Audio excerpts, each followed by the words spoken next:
também e descobri que eu não precisava. Estava fazendo um cartaz aqui, o vídeo mais esperado dos últimos tempos, os Bolsonaros. Aí eu fiz igual os Sopranos, que tem o cartaz de Sopranos, tá. Eu fiz os Bolsonaros. Estou fazendo aqui no computador. Não sei se Cadê? Dá para a gente ver? Agora dá para ver o computador do Miguel, os Bolsonaros. Eu não precisava. Eu vou terminar ainda falta. Pois é, e eu estava correndo contra o relógio aqui, achando que eu entrava às 17, não, só entro às 20, né? Ô Miguel, tá lindo o seu cenário. Pois é. Janela do lado aí, dá um respiro para a gente, né, Aroeira? Pois é, o verde. Conde, eu estava gravando eu fiz um programa aí, gravei uns vídeos com os amigos, e a Cláudia viu que a conversa era aqui nesse cenário, nesse estúdio. Ela pediu para ela ver o programa que ela achava, ela gostou muito, mas disse que o cenário... Qual cenário? O meu. O seu? Que é uma bagunça. Eu acho que hoje em particular, tá gostoso o seu, tá bonito. Gente, hoje em particular é bom. Tá, já entramos, né? Já entrou. Já entrou. O pessoal aqui tá perguntando, é ao vivo? É ao vivo, é o horário nosso. A gente, inclusive, entrou um pouquinho antes, só para a gente não perder a nossa, digamos, o nosso tônus de irritabilidade. Vamos irritar as pessoas, vamos chegar antes. Né? Aquela coisa, quando vocês marcam o encontro, vocês são pontuais, vocês atrasam... Eu sou super pontual. Mas eu chego na hora. Como assim? Mais do que eu, acho que não pode ser. Não, sou super pontual. Eu procuro, né? Só quando acontece alguma coisa. Ele chega antes.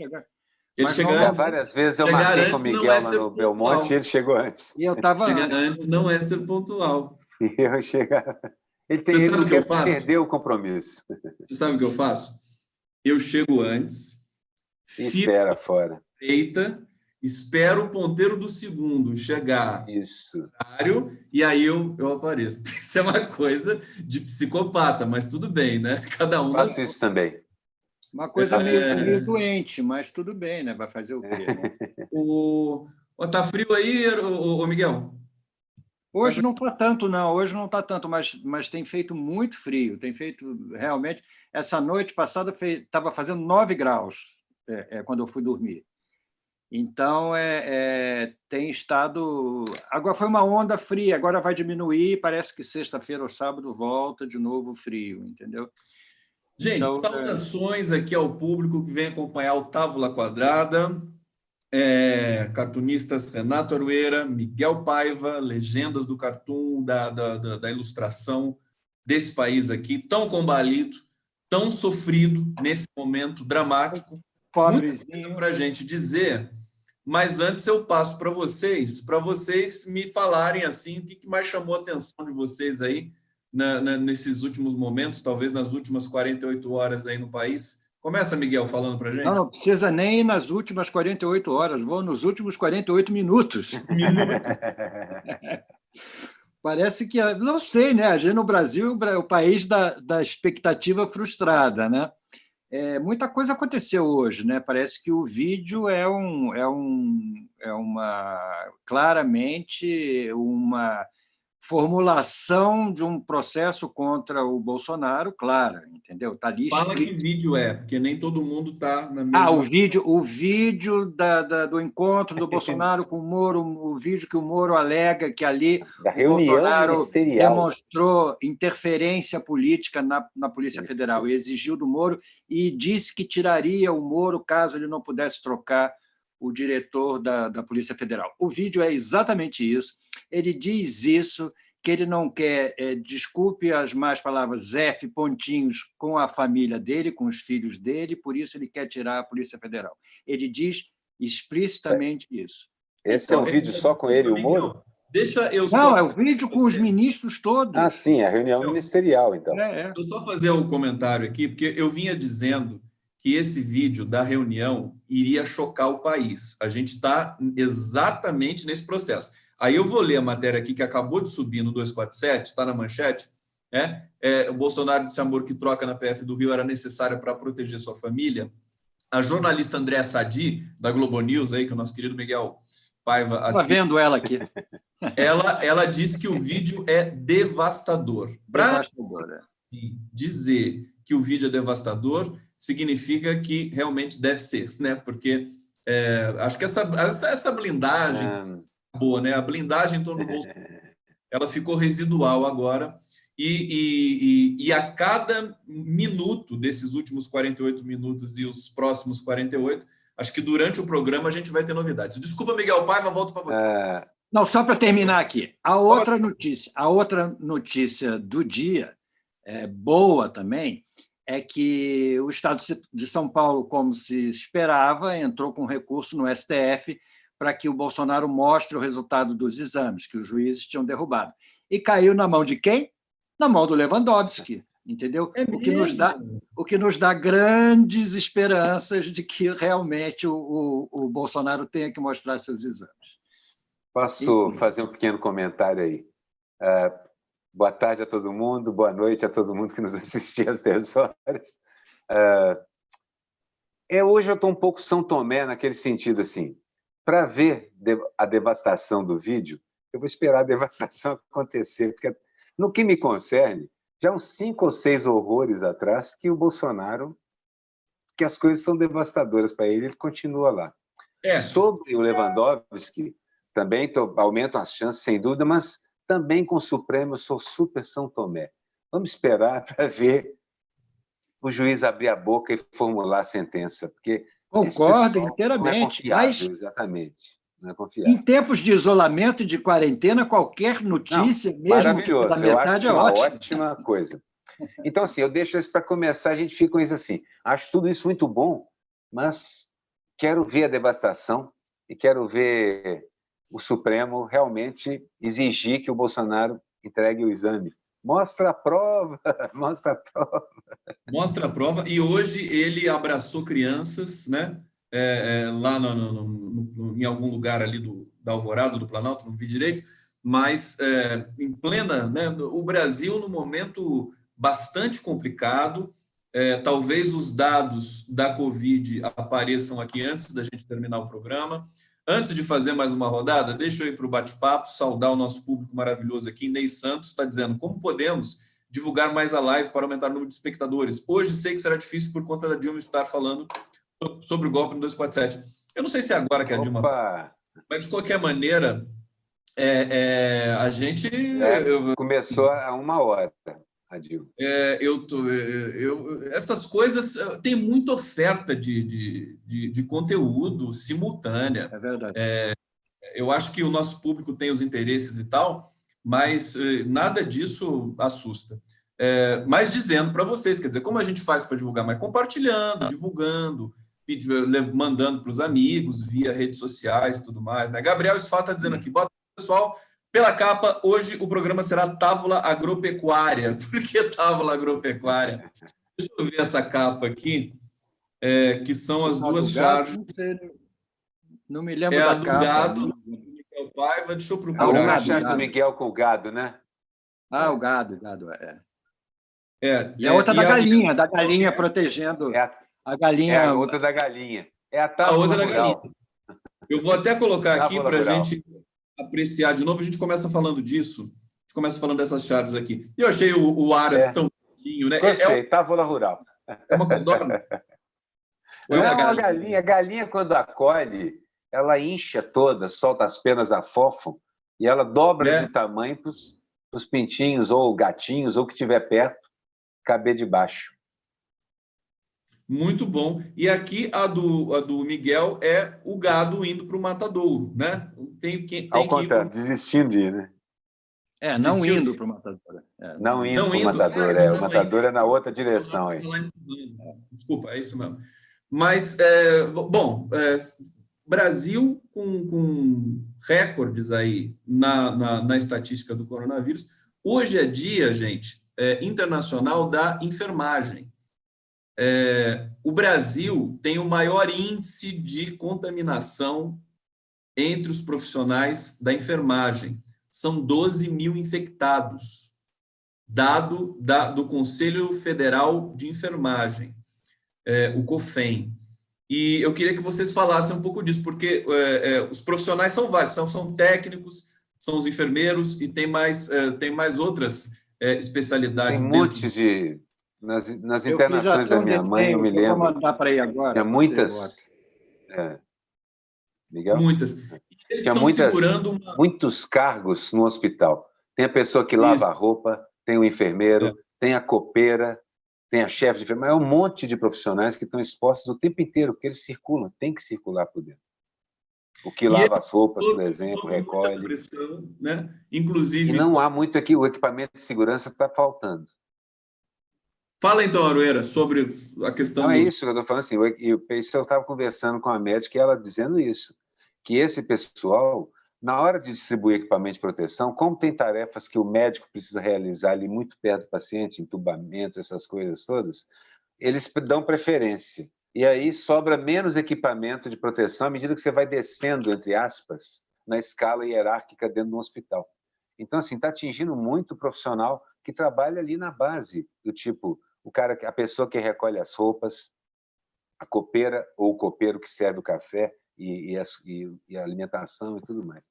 É uma situação meio esquisita porque os médicos insistem que não é uma coisa de hierarquia, mas a gente conhece a sociedade e sabe que acaba sendo também uma coisa de hierarquia. O que eu acho é que tudo que acontece de errado com a gente é muito pior no andar de baixo. É muito pior no andar de baixo. Pois é, eles são os Uma trabalhadores. charge aí. Fala, mandei você uma mandou charge que eu fiz. Mandei em homenagem aos enfermeiros, porque eu acho que os enfermeiros têm uma coisa meio mágica dos enfermeiros. Tem muito enfermeiro, diante da impossibilidade de se tornarem médicos, acabam se tornando enfermeiros e com a mesma dedicação, né, que teriam se fossem médicos. Então, eu acho que é uma coisa assim de entrega, né? Igual a Estou colocando aqui, já coloquei a sua... Igual a dos melhores médicos, entendeu? Que se entregam, e você vê pelo número de mortos, por exemplo, o número de médicos mortos na Itália é assustador, entendeu? Aqui no Brasil também já começa a ser por conta da pandemia. E então eu acho que os enfermeiros são como se fossem os soldados, né? Aqueles que vão na frente de batalha, vão antes dos capitães, dos generais, entendeu? Os enfermeiros estão lá na frente de luta e merecem realmente todo o nosso respeito, não só os enfermeiros, mas como toda a equipe técnica que trabalha nos hospitais. E você, quando vê as notícias aqui do Rio de Janeiro, por exemplo, que tem hospitais com vários leitos de UTI vagos disponíveis porque falta pessoal. Então, essa pandemia está servindo para mostrar o descaso do país em relação ao sistema de saúde, em relação à formação de médicos, à formação de enfermeiros e tudo. Está tudo num estado de abandono que agora nós estamos pagando um preço altíssimo, entendeu? E isso é muito sério e é importante ressaltar a importância dos enfermeiros nessa batalha, entendeu? Que eles estão aí, custe o que custar. Queria lembrar que é o seguinte, num sistema feito o SUS, onde os médicos, inclusive, rodam hospitais e tal, mas, assim, os enfermeiros são o corpo permanente dos hospitais, na verdade. Eles é que geralmente conhecem o histórico dos pacientes com uma intimidade que o médico não tem condições de conhecer. Então, o enfermeiro, ele é até mais do que o soldado, num certo sentido. Ele é soldado e é também o chefe do almoxarifado, ele é o cara da linha de víveres e suprimentos. Isso é tudo trabalho da enfermaria. É o cara que está em contato direto com o doente, né? A parte principal permanente de um hospital. Sem deixar esquecer que esse segmento, esse setor, é que está segurando a pandemia no Brasil, porque a revelia de governos, os governos estão tendo papéis assim assustadores. Nem o governo de São Paulo, eles fizeram uma... Todos eles cheios de erros.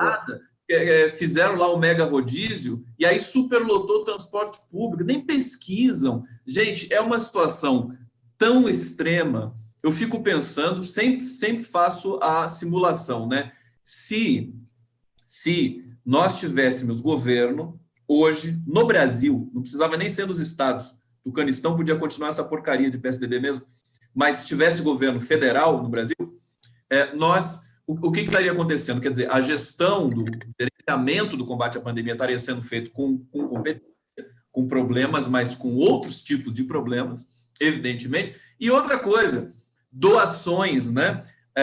O governo iria pressionar setores, bancos, para que eles fossem fomentando, digamos assim, não só... Mas até fomentar.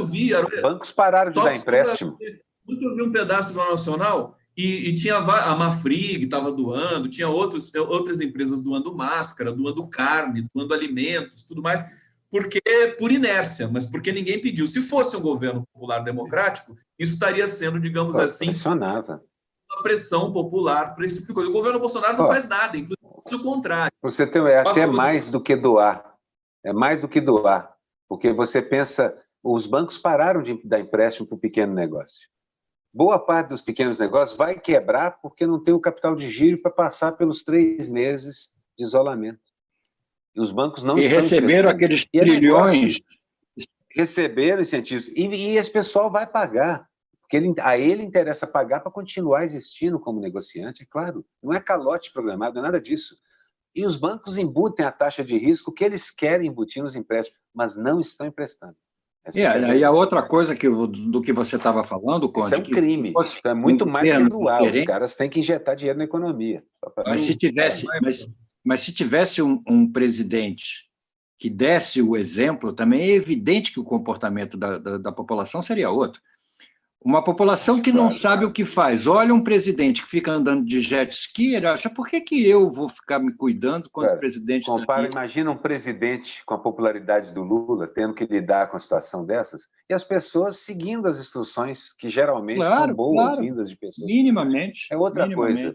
É o que está acontecendo na Argentina, é o que está acontecendo em outros países que conseguem segurar esse terrível problema e equacioná-lo, organizar dentro da sociedade e fazer as coisas acontecerem. É assustador.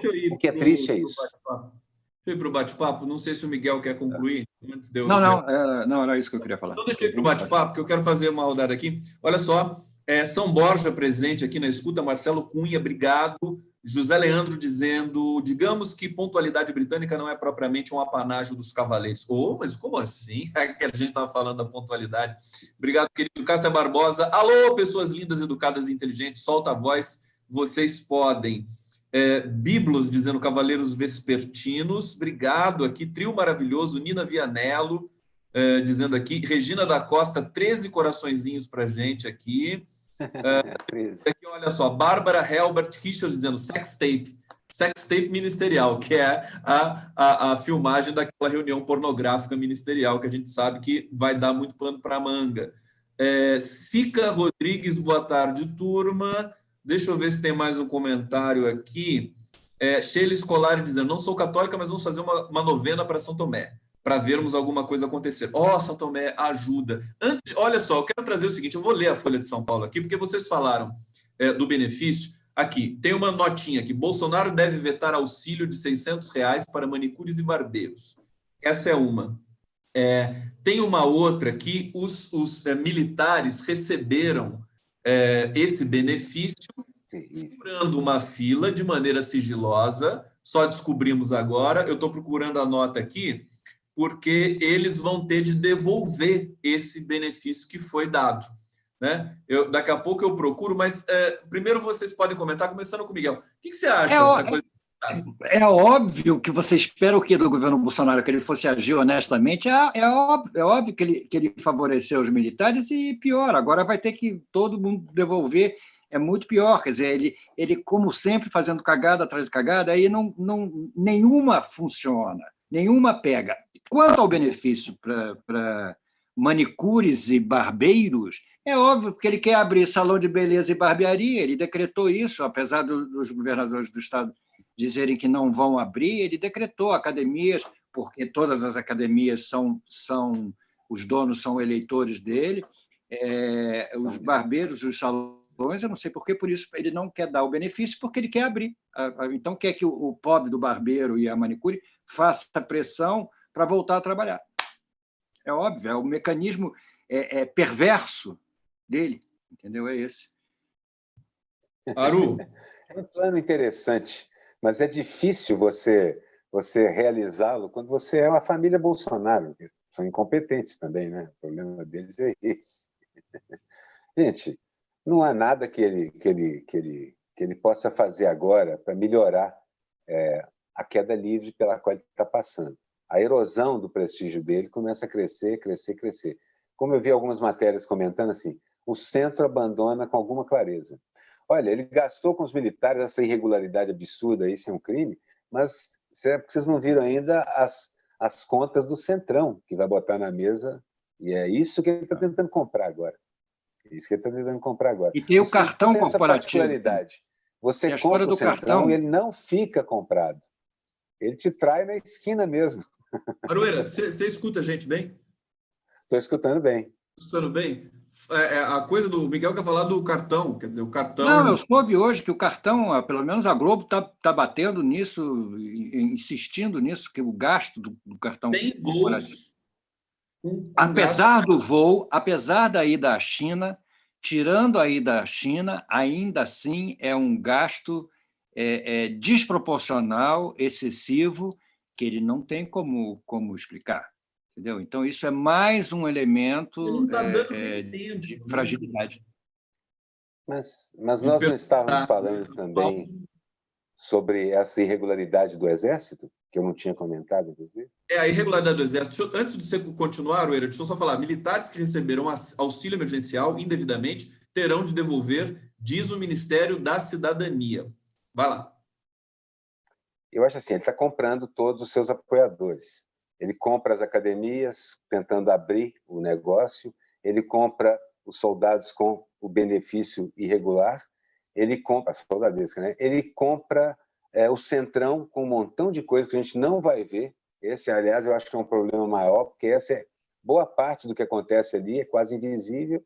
Então, ele está torrando. Vocês viram que o Guedes já gastou 50 e tantos bilhões das reservas que os governos populares deixaram, que o governo Dilma e Lula deixaram. Elas estão dilapidando agora a poupança do país, tentando comprar um apoio que não virá nem da soldadesca, nem do Centrão, e sequer dos comerciantes, porque a médio prazo a tendência é abandono. É por isso que eu estava falando disso, para chegar nisso. Não é à toa que as pesquisas estão apontando o esfarelamento dele. Né? Exatamente. Esse que é o problema do Bolsonaro. Então, há, de certa forma, a gente tem um olhar que precisa também olhar esse outro lado. Olha, é um momento para a gente propor alguma coisa, porque ele está esfarelando. Então, a esquerda tem que propor alguma coisa como alternativa a ele agora. Aroeira, Miguel, nessa toada, hoje saiu a pesquisa CNT acusando aí mais uma queda brusca da popularidade do Bolsonaro. Parece que demora muito para cair a popularidade, mas hoje foram 12 pontos, eu acho, aqui, né? Desaprovação chega a 43,4%. Lembrando que é uma pesquisa que é feita por telefone, não tem mais aquele rigor, digamos assim, das metodologias em tempos não pandêmicos. E eu vou só ler mais um trechinho aqui para definir a matéria para vocês. Aumentou de 43,4%. De soma de 32 dos que avaliam a gestão como péssima e 11 como ruim. Em janeiro, a desaprovação era de 31. Parece que demora, mas a opinião pública basicamente vai assim mesmo, né? Ao todo, 32% dos eleitores aprovam o governo.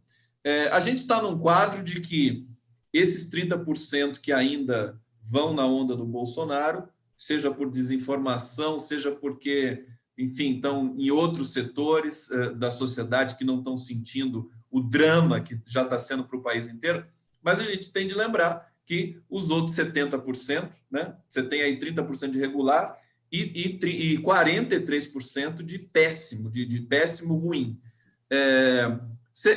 Eu sinto que essa semana é fatídica, essa hora está chegando, existe muita tensão, existe tensão com o STF, existe tensão com o Congresso. Eu até brinquei com vocês do Rodrigo Maia estar sentado em 30 processos de impeachment. 30 pedidos de impeachment. Como é que vocês veem aí? Como é que você acha, Miguel, como é que essa nova rodada de pesquisa de opinião com relação ao Bolsonaro?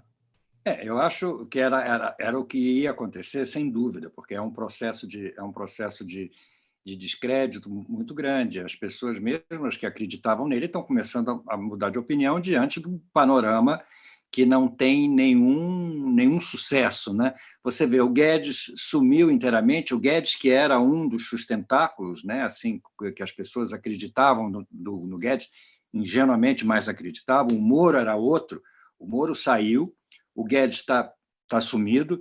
Vocês se lembram daquela reunião que teve logo depois que o Mandetta saiu, o governo assumiu ali o Ministério da Saúde, fizeram uma coletiva de imprensa em que o general lá da Casa Civil apresentou um chamado Plano Brasil, que nunca mais se falou nele. Nunca mais se falou. Era uma coisa assim para enganar. Eles acham que estão lidando, não sei, com uma classe de estudantes. É assim, uma classe de estudantes de um colégio militar, que eles chegam lá e dizem uma coisa e acham que os estudantes vão acreditar e tudo vai ficar assim. Cadê o Plano Brasil, que era para recuperar a infraestrutura, para recuperar emprego?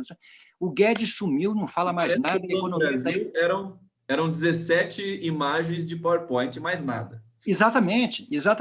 Então, eu fico pensando que interesse quem sustenta ainda o Bolsonaro, que interesse esse pessoal tem, porque daqui a pouco vai se tornar contraproducente você apoiar o Bolsonaro, mesmo para essa gente que tem interesses claros, como a gente sabe, do mercado, que apoiam o Guedes.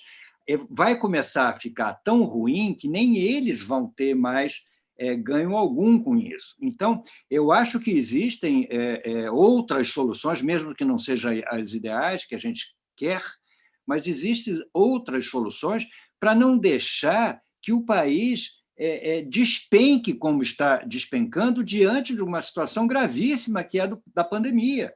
A gente não pode agora pensar no Brasil ideal que nós gostaríamos que fosse. Nós temos que salvar o Brasil dessa situação que cada dia se torna mais ameaçadora e mais grave. Entendeu? Então, eu começo a perguntar que interesse essa gente tem em manter esse cara lá? Quer dizer, eu fico curioso, uma pergunta que envolve uma curiosidade muito grande em saber quem sustenta o Bolsonaro, o que espera ainda.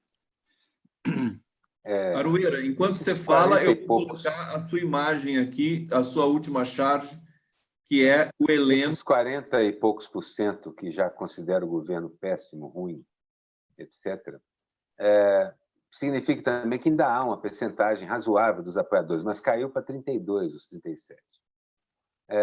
O que você pode perceber é que o Bolsonaro começa a desagradar até essas pessoas, Miguel. É que a ficha ela não cai como um meteoro, igual naquele cartão maravilhoso. Não, ela vem rolando. A ficha precisa ser enfiada à força numa espécie de fenda enferrujada na cabeça. Será que não seria um supositório, não? Vai descendo, talvez um supositório, e vai descendo, até que cai. E aí, de vez em quando, você vê um fragmento daquele apoio cair, porque o cara percebeu que aquilo está me prejudicando. Meu parente morreu, meu negócio quebrou, e não é porque... Ele começa a entender. Nem todo mundo. Então, o que eu estava comentando antes é isso. O centro começa a abandonar o Bolsonaro a pedaços cada vez maiores. Então, ele vai ter cada vez mais dificuldade de lidar com o centrão.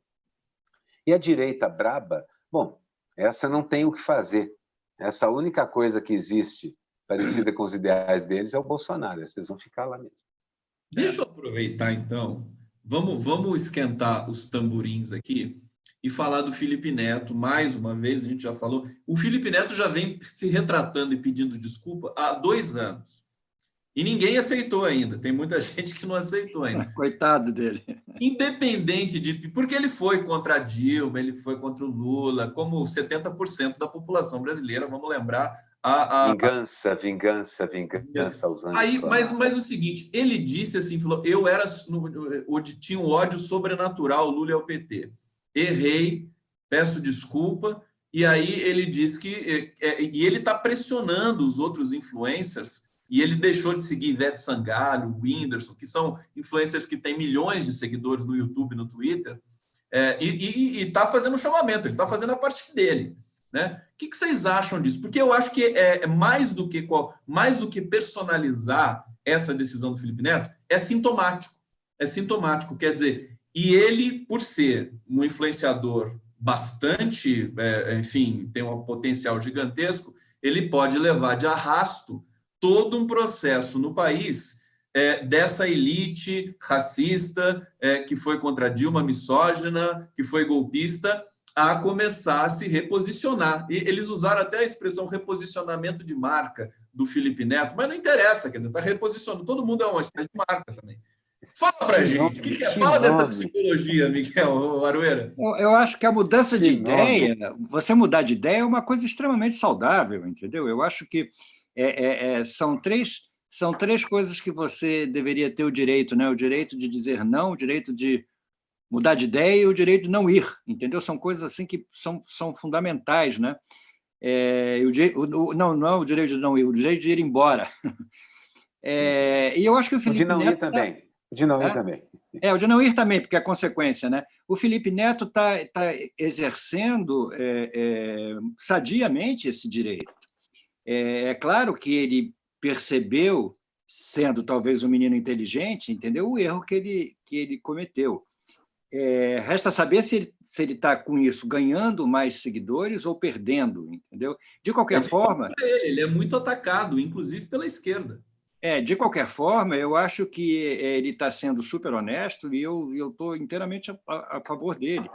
E eu acho que os outros vão acabar seguindo esse caminho, porque eu me pergunto, né, o que essas pessoas que votaram em branco e nulo, porque os que votaram em Bolsonaro eu não tenho consideração, entendeu? Apesar de eu achar que eles podem estar mudando de lado também, o problema é deles. Eles que se danem.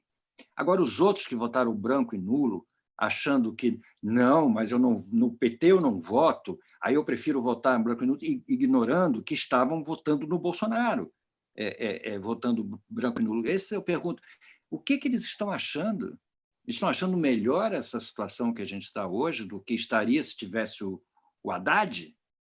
Eu não entendo, entendeu? Eu não entendo o raciocínio. É elite, sim, é preconceito, é luta de classes, é isso tudo, é isso tudo.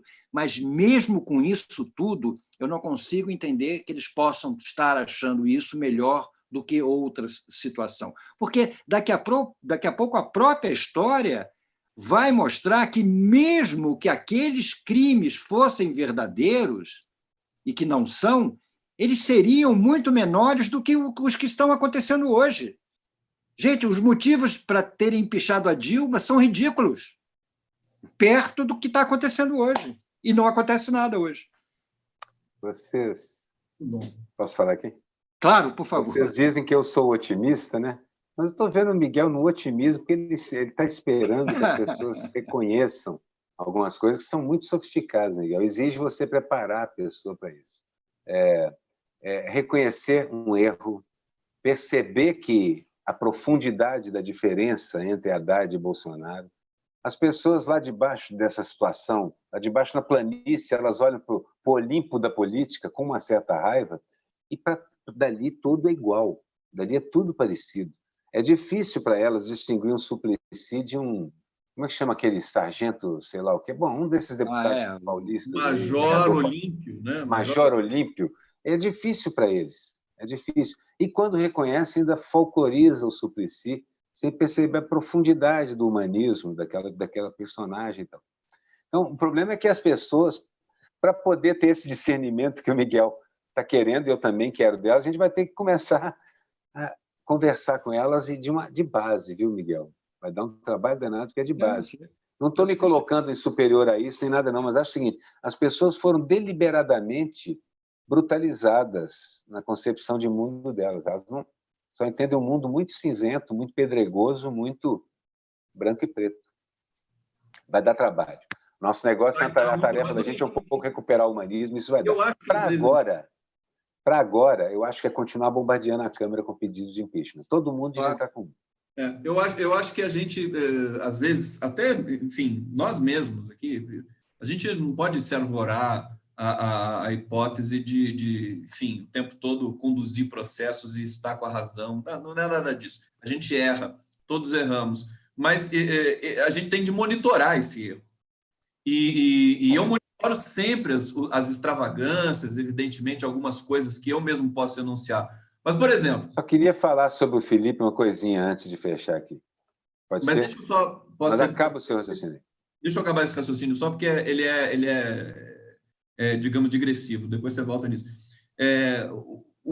Quando o Bolsonaro, me parece, vai cair.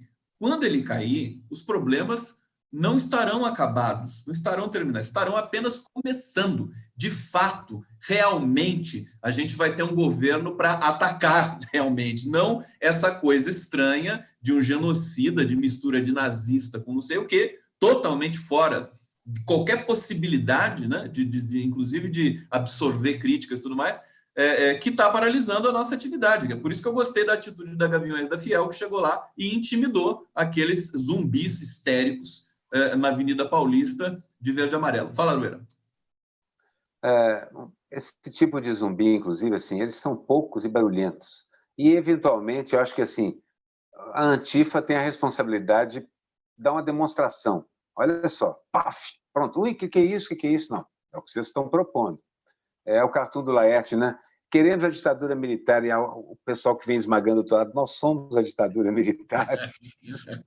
Vocês querem ditadura, né? Não, eu queria falar sobre Felipe Neto o seguinte: eu acredito, eu vi acontecer na minha vida várias vezes com personagens políticos de várias idades diferentes, o cara percebeu uma coisa que ele não tinha percebido. Eu e Miguel somos da geração que viu o Teotônio Vilela, de apoiador da ditadura e da Arena, virar um dos maiores humanistas do país, porque descobriu que estava doente, um câncer terrível e devastador, e, de repente, compreendeu o que era a vida sem futuro. Virou uma pessoa fundamental no processo de redemocratização do Brasil. Um cara como Felipe Neto, com a quantidade de seguidores e a capacidade, a inteligência que ele é, a habilidade, a capacidade dele de influenciar jovens, pelo amor de Deus, esse cara do lado do humanismo é uma força muito grande para nós. Nós temos um aliado importante aí. Uma parte significativa da esquerda aceitou todas as desculpas. O Felipe Neto fala hoje do apoio que recebeu do PT, dizendo para ele que apoiando toda a posição dele. Então, as coisas não estão indo tão mal assim, embora eu concorde. Uma parte da esquerda, pessoal difícil, tem que... Vocês não estão vendo que o cara está pedindo desculpa, não dá para dar um votinho de confiança? Eu acho, viu, complementando o que você está dizendo, Arueira, assim, a gente entende, a esquerda está traumatizada, nós estamos traumatizados, mas é hora de sair do trauma, né? Acho que é uma hora que você precisa se mexer, porque senão vai ficar sempre dizendo até quando, né? Gente, deixa eu ir para o bate-papo para ler aqui o que vocês estão falando sobre o nosso papo e daqui a pouco eu vou com mais uma rodada aqui. Rosa Maria dizendo, puxa, que reflexão. Andréia dizendo, será que corre risco do Aras arquivar? Vamos tentar explorar um pouco esse tema. Lígia Olga, está mais do que na hora da parte da esquerda perdoar o Felipe Neto. Sueli Pereira Freitas, o anti-PT bloqueou a possibilidade de entender o humanismo e a empatia desses bolsonaristas. Deixa eu ver aqui, mais um comentário. Luísa Gonçalves, Felipe Neto deve estar perdendo dinheiro porque está todo mundo pobre e as crianças não estão podendo mais comprar aqueles produtos cafonérrimos deles. Não sei se é isso. A gente pode especular, é livre. Bom, eu acho que é um reposicionamento. Acho que vocês sabem que eu sou essa coisa da linguística e tudo mais, deixa a gente muito vacinado. Quando eu vejo o Felipe Neto se expressando, o jeito dele dizer, a dicção dele, o ethos, o tom, né? O jeito dele se expressar, realmente me passa integridade, né? E não é dedicado. Agora, não vou ficar defendendo o Felipe Neto. Eu quero que a esquerda se mexa, né? Quero que todos os setores da sociedade brasileira saiam dessa estética do cancelamento, de que toda hora aparece uma pessoa que muda de posição.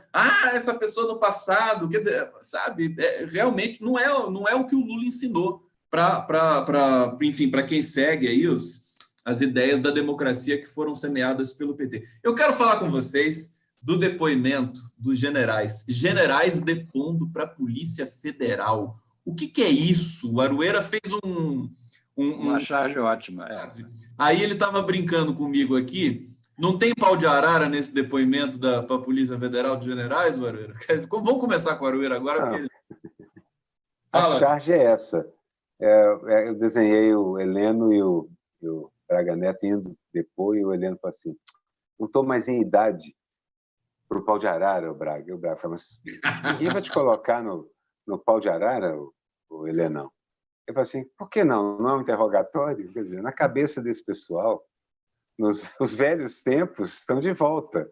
Para eles é tudo assim. E ainda né? A gente sabe que a polícia brasileira, em todos os seus níveis, tem o hábito de resolver crime na base da confissão. E a gente sabe como eles conseguem as confissões. Eu hesitei muito sobre o texto, porque eu falava disso também. Como é que eles esperam que eu confesse? Era um texto possível, assim por diante. Porque todos eles, esse tem sido o método de resolver problemas na polícia brasileira.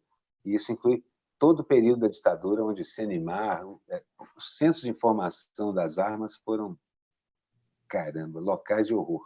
Locais de horror. Eu gosto do Heleno.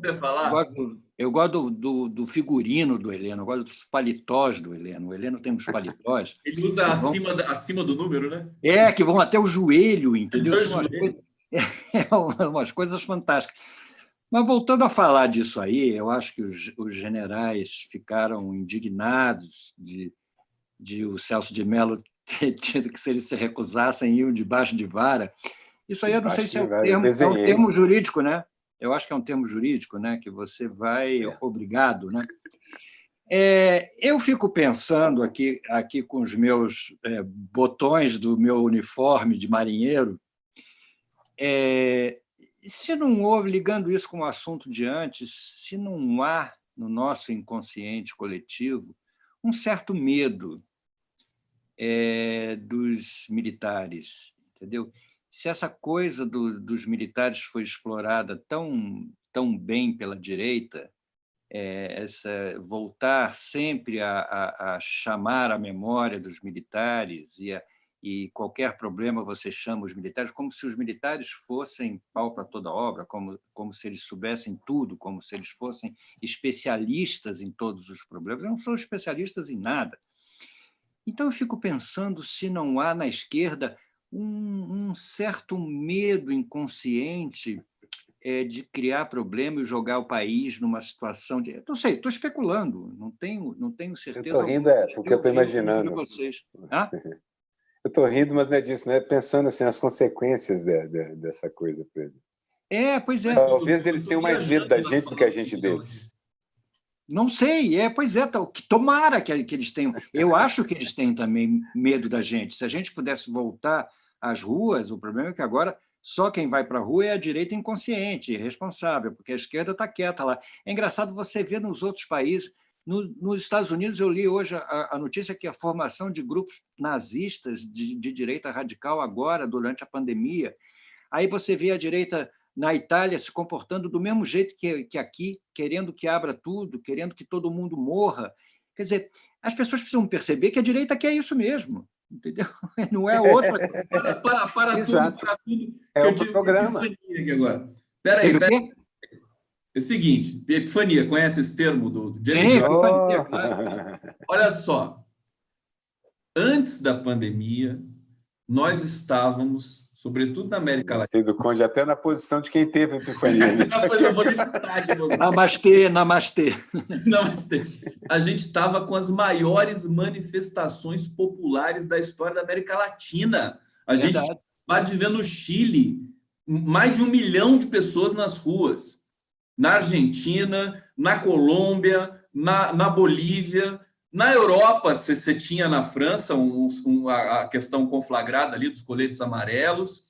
Eu fico pensando se esse coronavírus, entendeu, veio para dar uma consertada nessa insurreição legítima, popular, democrática de todos os setores. Au contraire, mon ami. Ao contrário. O corona veio para reforçar o argumento. Todas essas manifestações eram contra o Estado mínimo e o neoliberalismo. A primeira coisa que o Corona fez foi acabar com o neoliberalismo. Deu um tabefe no neoliberalismo. De cara, a primeira coisa conceitual que aconteceu. Não, mas é isso que eu estou dizendo. Quer dizer, as manifestações eram contra o neoliberalismo, não é isso?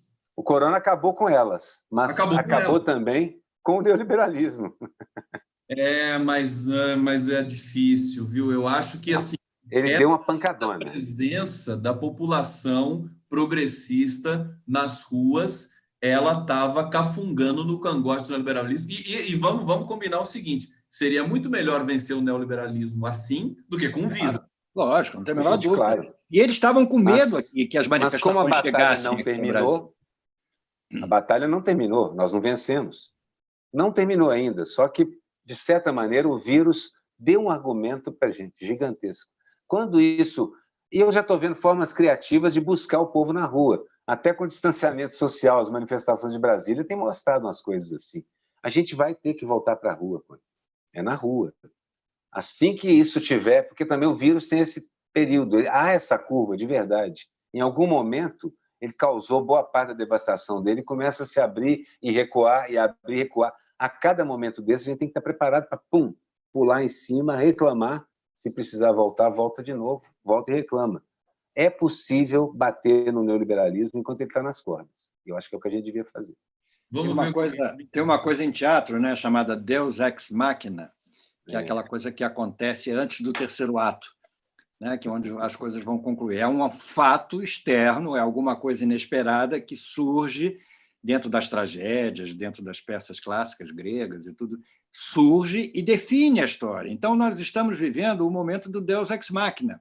O coronavírus isso mesmo. Aconteceu exatamente para nos preparar para o terceiro ato, entendeu? E é esse terceiro ato que nós temos que escrever, não eles. Isso aí, Miguel. Isso aí.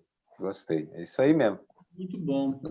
Eu já fiz uma especulação extravagante, realmente, né? Quer dizer, porque as pessoas dizem, né? Inclusive o próprio Trump, o vírus chinês foi criado em laboratório e não sei o que, mais o que. Eu acho que uma narrativa interessante, se é que essa coisa do laboratório... Eu sou São Tomé também, para todos os lados.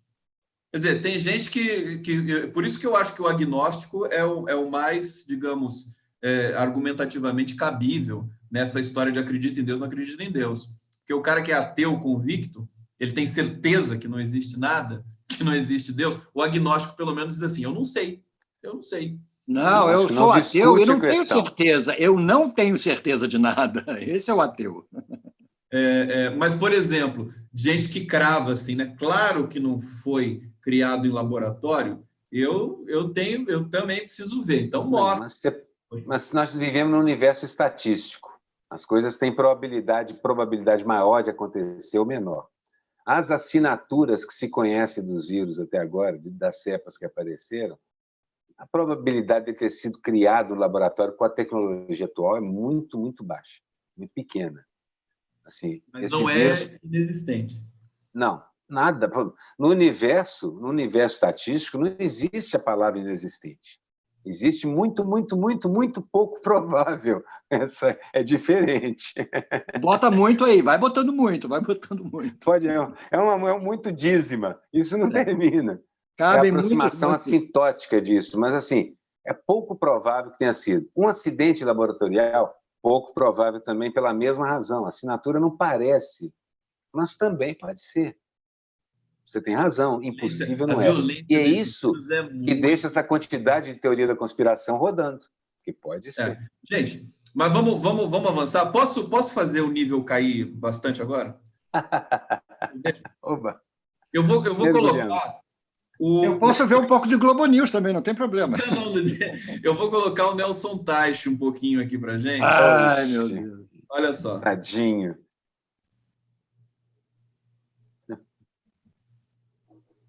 Quem, como, onde? Ele ontem, eu fiquei com pena dele, eu quase fui lá dar um beijo na testa dele.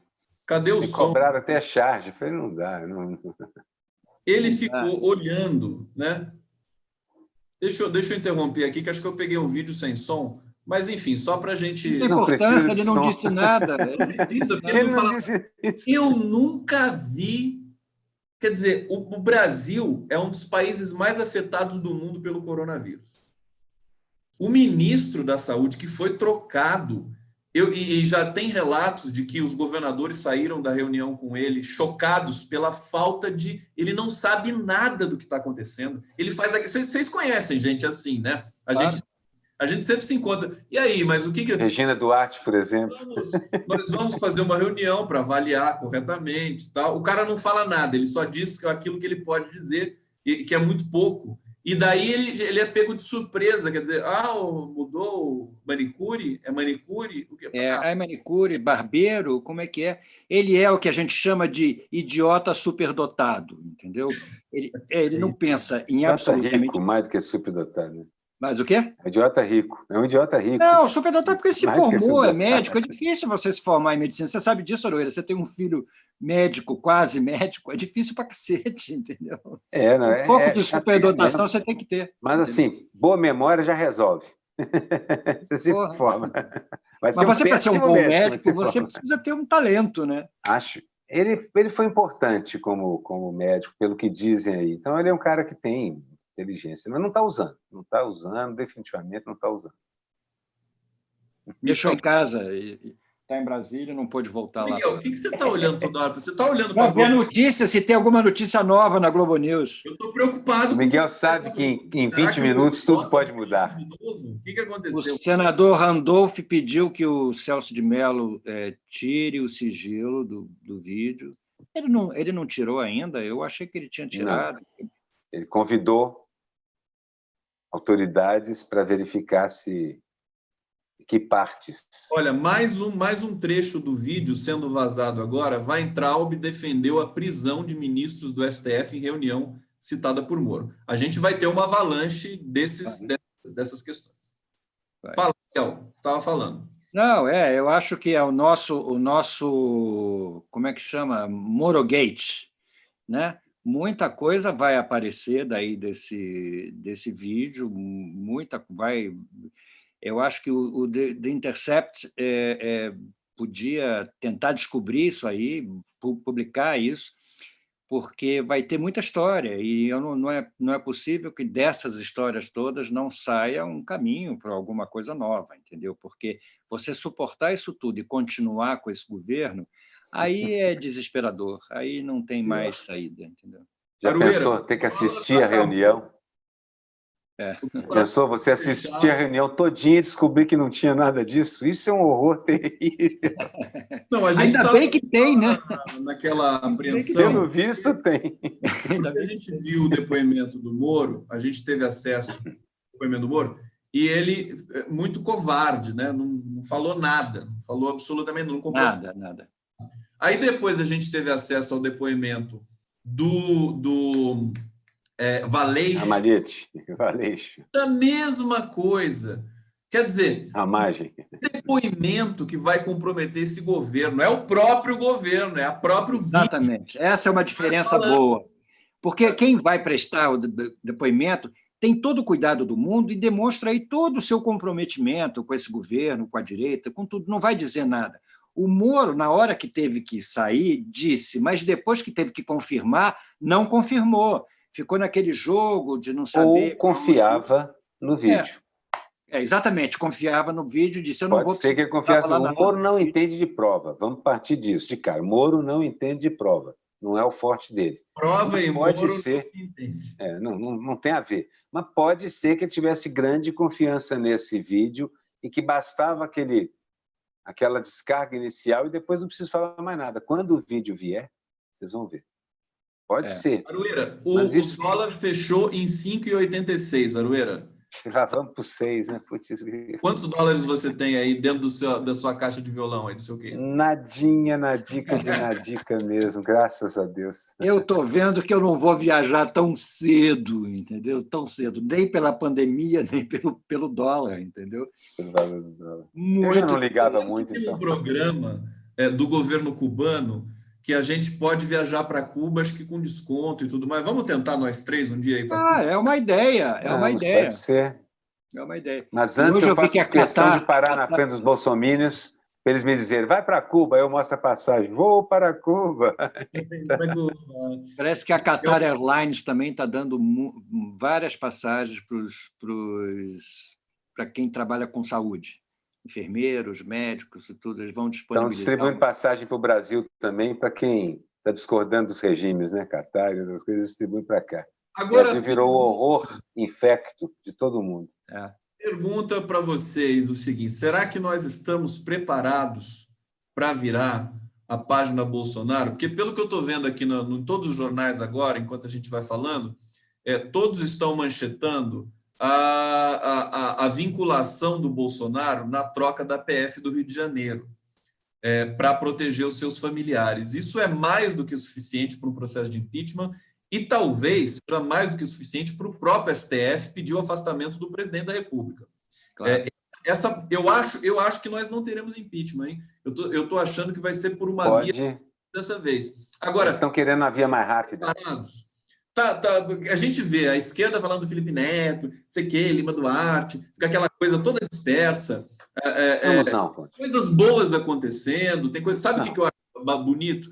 O PT, por exemplo, as redes sociais do PT, elas estão muito aquém do que representa o partido para o imaginário e para o cenário político brasileiro. Mas eles estão fazendo humildemente o trabalho deles. Eles estão fazendo as lives, estão tendo público pequeno, mas eles estão lá fazendo, né? Foram obrigados agora também com a pandemia e tudo mais. Mas eu acho que a gente está num momento de restauração dos processos. Mas pergunta, estamos prontos? Porque o Bolsonaro deixar de fazer parte do nosso dia a dia vai ser uma maravilha, mas não vai ser estranho? Eu pergunto para vocês. Não, prontos não. Como? Não, prontos não. Não. Também não estamos prontos. Pronto. Mas a gente não está pronto nunca para esse tipo de coisa. A gente toma umas decisões rápidas quando acontecer e tenta se preparar, mas muitas vezes sai o contrário do que a gente imagina. Toma decisões rápidas na hora, como aconteceu em outras revoluções locais, mudanças. Decisões foram tomadas na direção certa. Ou as pessoas tomam decisões pelas lideranças e elas são empurradas. Também tem isso, né? Bolsonaro vai cair, é uma boa chance disso acontecer. No lugar dele vai entrar o quê? Mourão. Mourão vem aí. Mourão e um aparato militar que ocupou 80% dos cargos importantes dentro do governo. Agora, que não me ouçam, passando para o Miguel já, o Zé Dirceu escreveu um artigo ontem devastador, não sei se vocês leram, muito bom, mas está publicado no Nocaute, falando que assim, as Forças Armadas, que é uma coisa que você falou no começo do nosso papo aqui, Miguel e Aruê, elas estão sempre nesse bastidor do golpe. Desde a República, desde a proclamação da República, a República Velha, a República Café com Leite, Getúlio Vargas. O Dirceu conhece muito bem a história. Ele a cada momento as Forças Armadas estão ali, extremamente politizadas. E fomos salvos por militares, generais aqui e ali, que impediram 1 ou 2 golpes. Depois, mais tarde, aconteceram. Que memória você tem disso e o que você poderia dizer para a gente? Eu acho que os militares sempre fizeram parte da minha história. Eu sempre, além de eu ser filho de militar, sempre fizeram parte. A gente sempre ouviu, desde do general Lott, o Dutra, o próprio Getúlio, que se vestia de militar, entendeu? Há uma presença do militar, como se o militar, na história do Brasil, tem essa presença meio nobre, né? As famílias cultivavam os cadetes eram os mais desejados pelas famílias para se casarem com as filhas dessas famílias. A minha mãe mesmo se encantou com um cadete da aeronáutica que ela encontrou na lanchonete americana, na Cinelândia, entendeu?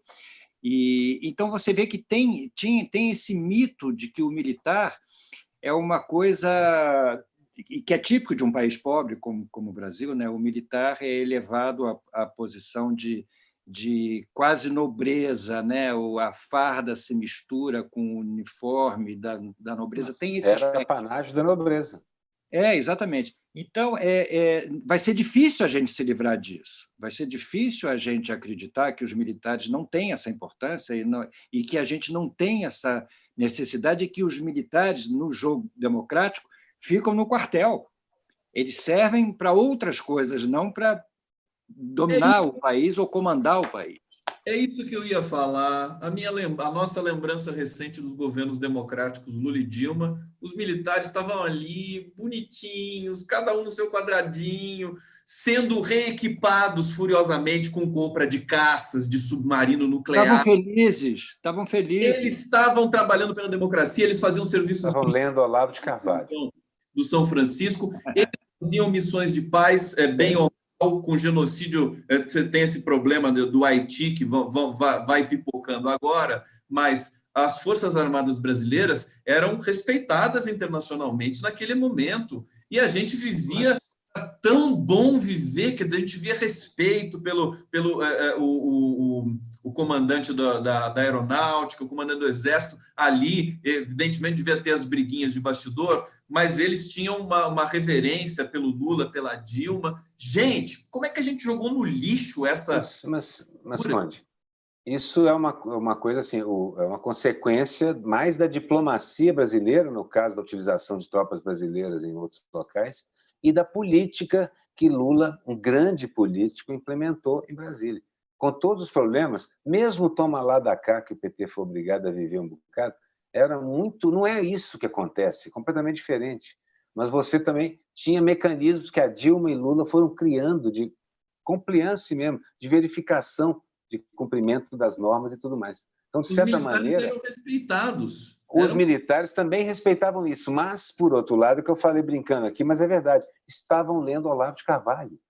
Durante esse tempo todo, eles estavam lendo Olavo de Carvalho. Olavo começa sua pregação dentro dos quartéis há 15 anos atrás. Miguel, socorro. Eu não sei se é tanto assim, entendeu? O Olavo de Carvalho, eu não sei se o Olavo de Carvalho tem essa penetração que a gente teme, entendeu? Eu temo essa penetração porque ele é... Hoje ele está sendo execrado pelos militares, né? Exatamente, ele é uma coisa muito nociva. Brigou com eles todos. Exatamente, ele é muito maluco para ter essa influência. Mas ganhou a soldadesca e o oficialato baixo. Que o exemplo que o Conde deu dos militares... Conde deu é ótimo. Conde deu. O exemplo que o Conde deu... circulava pelo Rio de Janeiro, né? Exatamente. O exemplo que você deu dos militares no governo Lula e Dilma é muito importante a gente lembrar, porque a gente não sabe até que ponto os militares que estão aí guardam bem na memória esse período. Porque os militares que chegaram ao poder agora, com o Bolsonaro, eu não sei se eles representam de fato a soldadesca, eu não sei se eles representam de fato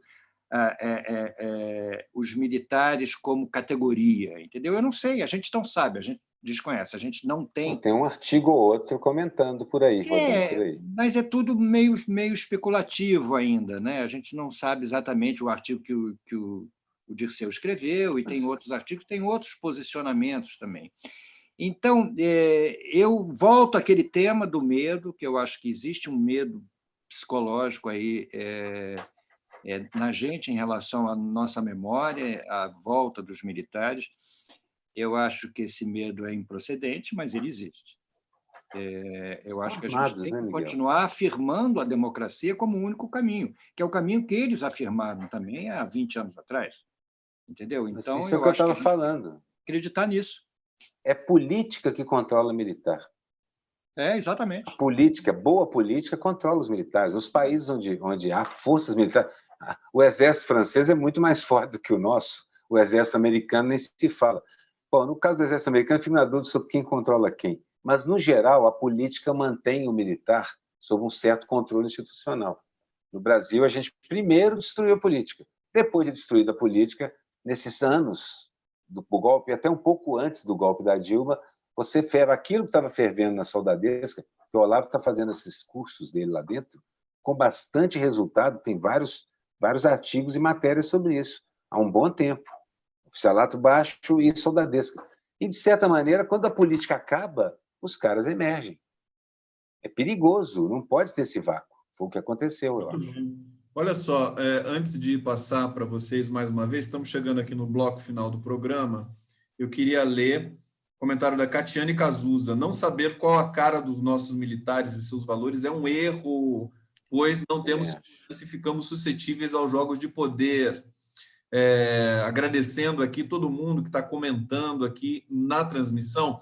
Eu vou colocar uma imagem, deixa eu só localizar aqui, que está no Facebook do Miguel Paiva, colocar as imagens de vocês, né, das charges, mas essa em primeira mão, e aí eu queria comentar, né? O Trabalho, a União, a Verdade libertarão o Brasil, que foi o post, o tweet da SECOM, que causou, mais uma vez, o choque do país inteiro, em função de ter um intertexto direto aí com o nazismo, né? Governo abertamente nazista. Agora, chocante isso, né, Miguel Paiva? Você fez essa adaptação aqui, né? Isso aqui é a entrada do campo de Auschwitz, e eu adaptei, botei o curralzinho do Bolsonaro misturado com isso aí, porque as pessoas não percebem a simpatia que eles têm pelo nazismo. Eles são nazistas, eles concordam com essa política, e se a gente deixar, eles vão fazer. Pouco a pouco eles vão. Então, é importante que a gente perceba, que as instituições e a realidade perceba a incompetência deles, a incapacidade deles, para que a gente consiga frear isso antes de chegar nesse ponto, entendeu? Mas a gente não pode deixar de denunciar esse tipo de coisa. Eu tinha feito até uma outra... Sabe o que eu acho que é um absurdo? O Weigarten, que é o secretário, que quase caiu, que tem um conflito de interesse, que foi denunciado pela Folha de São Paulo até não querer mais, e ele continuou lá, né? E tudo bem, né? Para o Brasil, tudo bem. Ninguém entrou com uma ação, nada disso. Agora, ele é descendente de judeus. Weigarten. Para um sujeito desses cometer um erro e ainda dizer, um erro não, quer dizer, uma questão deliberada, e ainda dizer assim, não, essa interpretação é canalha. Quer dizer, ele disse, o trabalho libertará, idêntico à entrada de Auschwitz. Não tem como escapar disso, usar o verbo libertará no futuro. Não, e não precisa nem ser a mesma frase, o conceito é o mesmo. O conceito é o mesmo. Isso que a gente está criticando. E o conceito é mais cruel ainda, porque ele surge do dizer na Alemanha que os judeus não trabalhavam, só exploravam o povo alemão. Exatamente. Ele surge desse conceito, aí é o que dizem aqui dos negros, para oprimir um pouco mais o judeu. Essa população que está fazendo as carreatas faz isso, está dizendo que quer que os empregados deles voltem ao trabalho, porque eles acham que são eles que têm a obrigação de... O Paulo Guedes disse também, você vai ficar em casa com a geladeira cheia? Olha o nível é um governo nazista. Eu acho que depois de cair, todo esse governo precisa ser processado, os integrantes, cada um deles. Olha aqui, essa outra charge do Miguel, estou passando aqui para a gente fazer o momento das charges no Távola Quadrada. Gado, para lá, tá ok? Tá lá. O Gado não queria ir para o Matadouro, Miguel, é isso? Não, o Gado não quer ir para o Matadouro. O Gado não quer ir para o Matadouro. Ele quer ficar em casa. Quer ir para casa. O Gado quer ir para casa. Não quer ir para o Gado quer ir para casa. E essa história do caminhão? É muito bonitinho, muito bonitinho esse caminhão. Ficou uma gracinha esse caminhão? Ficou o caminhão, carrinho, tão lindos, tão lindos. Pois é. Quando eu vi essa manifestação dos caminhões na Avenida Paulista, eu imaginei isso, entendeu? Eu imaginei essa situação. Miguel, eu gosto desses caminhões. Quem está por detrás, né? Eu gosto desses caminhõezinhos. Gosto muito desse. Eu, há décadas atrás, eu fiz um livrinho só de frases de para-choque de caminhão. Desenhei com 150 caminhões desses aí. Que bonito, eu várias formas diferentes. Não sei onde pode estar isso. Isso foi de um cara no Diário de Minas, Jornal de Minas, Diário da Tarde, lá em Belo Horizonte.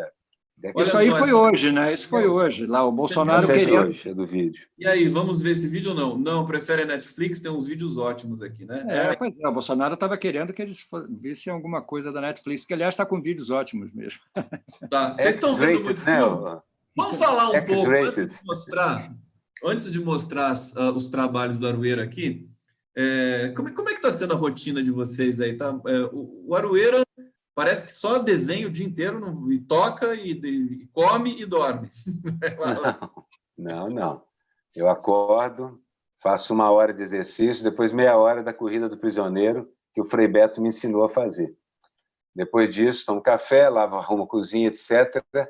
Faço a charge, faço uns retratos, que eu estou trabalhando com as coisas assim, mais algum trabalho que tenha, e costumo preparar algumas coisas que a gente está gravando. Toco com muitas pessoas, a gente está fazendo vários clipes desses aí. arrumo a casa, tenho que arrumar meu estúdio, jogo um baralhinho com a esposa, brinco, conversamos e tal, assistimos às vezes uma série. Uma vida possível. Que coisa mas trabalhando linda. muito. Fica apaixonado assim, Aroeira. Para com isso. E aí, Miguel? Olha, eu acordo, tomo café, vou passear com o Joca, que é sagrado, porque o Joca fica chorando no meu pé se eu não passeio com ele, entendeu? E como aqui é um condomínio grande, é ótimo para ele passear. Ele faz todo o circuito dele, tem dias que ele cachorra mais do que o outro, entendeu? Fica cheirando tudo, tem dias que ele vai direto, faz o cocôzinho dele, entendeu? Faz o xixi, volta, entendeu? Essa é a primeira coisa. Aí depois eu faço ginástica, 1 hora também. Não faço a corrida do Frei Beto, mas faço os meus exercícios todos. É divertida. Os meus elásticos, os meus pesos. Olha, eu tenho mantido o peso, até perdi peso. Outro dia eu fui à farmácia e me pesei e perdi peso. E estou ótimo. Aí depois almoço, aí venho para a hora que eu mais gosto. Aqui eu ligo a televisão e aí vejo os noticiários. Esse que você fica aí, esse estúdio aí, é o lugar da reflexão, né? É o meu cafofo, que eu chamo. O seu cafofo. Sensacional. Deixa eu colocar aqui. Prancheta aí também, né? É aqui, na mesa, aqui é onde eu estou. Aqui, ó. Passando, a gente viu, porque a gente fez um tábulo especial no fim de semana. Aqui a Regina Duarte, do Aroeira. Vamos passar aqui o Brasil no churrasco. Podia ter um jet... Faltou o jet ski também nessa história, né? Não tinha acontecido. Tinha ainda 2 charges boladas com jet ski, não deu para usar nenhuma, para as coisas acontecerem. Aqui o Bolsonaro com o manto do coronavírus à la Clint, que é a charge absolutamente sofisticada aqui, intertextual do nosso querido Aroeira. Ele homenageou essa mesmo, a Marilu, né? No Dia das Mães. Marilu. A charge Primeiro aqui. Dia das Mães sem ela. É verdade, E aqui o Aras ficou bonitinho com esse narizinho de galinha. Vou te contar. Galinha, pelo amor de Deus. É o biquinho, né? O biquinho. Agora, deixa eu vou terminar. Vamos fazer o final aqui, a gente volta ainda. Mas tem um vídeo aqui do Aroeira tocando Misty. Eu vou passar para vocês verem o lado musical do Aroeira. Tá lindo isso aqui, ó. O Misty. Isso aqui. Vamos lá um pouquinho aqui, ó.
Tem um filme do Clint Eastwood, muito bom, um filme de suspense chamado Play Misty for Me.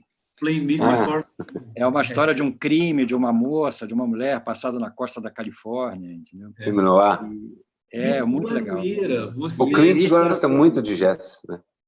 Ele é um grande jazzófilo, vamos dizer assim. O Aroeira, você me lembra um pouco Dexter Gordon, essas tocadas, essas... Não, e a gente escuta o barulho do sax, né? O barulho da... o chaveamento, né? Porque o chaveamento, a pandeiragem. Eu falei para você...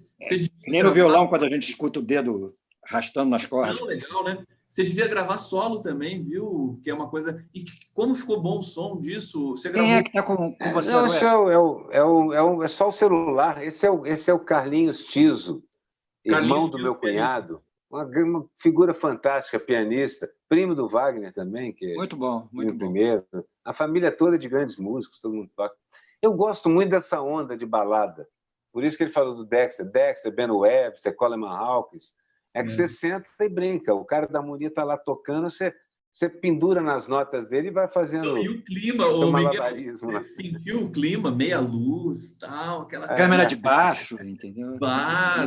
Sabe o que eu gosto? Isso é mais incidental porque é o que permite o lugar. Aqui é o único lugar. Gravações assim, você escuta copo, você escuta drink, gelo, né? Parece sabe, tem uma sequência de gravações do Ben Webster. Ele morou na Suécia um bom tempo. Todas assim, com o copo caindo e quebrando, o pessoal bebendo cachaça no fundo, enquanto passam para ele toma cachaçinha. Então, maravilhoso. Mas isso faz parte do jazz, né? O jazz tem esse som. O jazz é isso. O jazz é isso. Meus queridos cartunistas, roteiristas, escritores, pensadores, chegamos ao fim do nosso Távola Quadrada especial de hoje. Hoje é o Távola normal. Quero agradecer aqui Ivana Margo, Gui Teixeira, Rosa Maria, José Crisvaldo Brandão, Gesamar e Solange, todo mundo adorando o som do Aroeira aqui. Que bom. Meninos, a gente se encontra na sequência. Beijo grande para vocês. Obrigado mais uma vez aqui por nosso... Beijo, pessoal. Obrigado a todos aí. Tchau, pessoal.